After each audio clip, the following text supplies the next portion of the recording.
Of course, there's much criticism of Biden back at home in the United States as being perhaps not as on top of issues as some of his predecessors, perhaps someone who calls fewer press conferences, is less visible, is less active as a president, perhaps due to his age. Is this not just a moment to deal with serious crises in the Middle East, but also to prove his mettle as a world leader? Well, I don't think it's his age. I think it's his memory that has something to do with it. I'm really against when people say someone's too old or the age, but he's got some memory problems and he needs some cheat sheets. But former Secretary of State Gates said that Joe Biden never made a right foreign policy decision in his life. And when that is hanging over him, I'm very nervous about it. I really am, because he has to be at his best for this. The respect for the U.S. by other countries is just not there. Blinken was to have a meeting with Mohammed bin Salman, and he showed up. He waited hours, and Mohammed bin Salman didn't show up till the next morning. That is a high insult to our Secretary of State. I don't know if there are going to be other reactions like that to Biden. Well, I mean, the drawbridge has been pulled up metaphorically by the King of Jordan, King Abdullah, saying he doesn't even want to meet him. I mean, there could be no clearer message, frankly, that they see Israel as being in some way involved in this strike on the hospital, and they're not prepared to talk to the United States. Well, that's exactly true. And again, we don't know who's responsible, but I can understand the position that they take. If he doesn't handle this well enough, what I'm really worried about is all the other Arab nations that will come in and will support Hamas. News.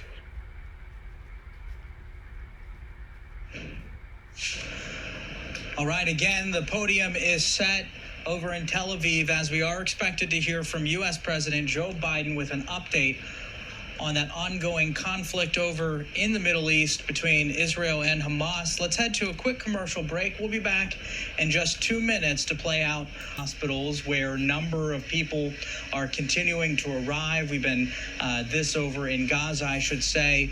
This continuing, we continue to see a number of ambulances really pour in over the past several hours and all over the day, the past day, as we continue following this here on Live Now from Fox. This, as we've learned that there was an explosion at a Gaza City hospital that led to the deaths of some 500 people. Let's take a look at the video right now. This from overnight. Israelis as well as Palestinians now blaming each other. Give you an announcement of the event that occurred in the hospital in Gaza. I can confirm that an analysis of the IDF operational systems indicates that a barrage of rockets was fired by terrorists in Gaza, passing in close proximity to the El Hali Al Maadi hospital in Gaza at the time it was hit. And it's looking like totally devastating situation there. We're seeing reports as well that as many as 5,000 people may have been sheltering in place at that hospital. We've talked about this as the IDF has called for civilians to flee the north of Gaza and Gaza City. A lot of these people have nowhere to go. And so they've been going to places like hospitals and like schools to take shelter. And so it's very likely that there were people sheltering in place at that hospital. We don't know just how many people. We don't know if that's the case. But we are starting to see reports there emerging that people were there looking for shelter and certainly being treated for injuries. We're expecting, again, the death toll to rise, but this could be the deadliest strike of the war so far. You know, and as targeting a hospital, and Israel does have most of its weapons have guiding systems. It is without justification, unless there was something we don't know about, it would be a war crime. So what are we hearing from Israel about the bombing of a hospital? And what else are we hearing about the Hamas head of a military intelligence that they claim to have killed? Yeah, so when it comes to the hospital, I mean, it's a very new situation. This happened just a few moments ago, so it's very much unclear what happened there. We don't know if it was an IDF strike. We don't know if it was a misfired Hamas rocket. We just don't know at this point. This really happened just moments ago, so we'll see what happens there. But you're right. I mean, the IDF has been relentlessly striking the Gaza Strip, specifically the north of Gaza, and they did take out earlier today the former head of military intelligence there for Hamas. So this is a top Hamas operative, part of the military wing of Hamas, certainly a big get for the IDF. We know this is someone who was responsible in the past for the production and development of weapons. He was responsible for carrying out, according to the IDF, terror attacks on Israeli citizens and on soldiers. And I think most importantly, he was someone who was in charge of figuring out the targets for Hamas rockets. So a big deal. The IDF certainly touting that as a win, guys.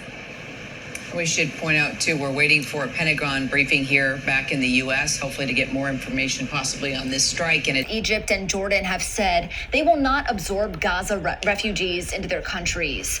The Rafah border crossing from Gaza into Egypt is closed to Gazans seeking refuge from the war. Guterres says Gaza is running out of water, electricity, and other essential supplies, and Gaza hospitals are on the brink of a breaking point. Trucks carrying badly needed supplies like food and water have been waiting in Rafah for days, hoping mediators can broker a ceasefire so they can enter Gaza and deliver aid. Guterres is warning Hamas to release hostages immediately without conditions and for Israel to grant humanitarian aid to the citizens of Gaza. Meanwhile, deadly attacks in the West Bank have surged, and now there are concerns that territory could erupt into another war front. Palestinian health authorities say more than 50 Palestinians have been killed in the West Bank and East Jerusalem as Israel seeks to crack down on potential attacks in the area following Hamas's terror attack from Gaza just over a week ago.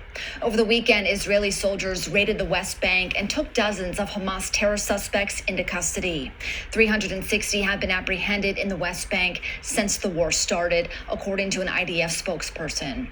The threat to civilians has been a central concern since Hamas first launched attacks.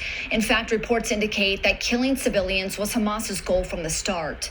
The Wall Street Journal reported documents found on dead Hamas militants after the attack show they were directed to kill as many Israelis as possible and take hostages to Gaza and wait for further instructions. I'm sorry. As Israeli forces prepare for a ground invasion of Gaza, American leaders are doing what they can to help bring American evacuees home. Florida Governor and Republican presidential candidate Ron DeSantis greeted nearly 300 Americans who arrived on plane from Israel Sunday night at from where he is. Charlie, are you there? Hello, yes, I'm with you, Nigel. Charlie, hi. Yeah, I hear there's one or two explosions in your vicinity. Please give us the daily update, the brief on what has been happening in Israel and around its borders.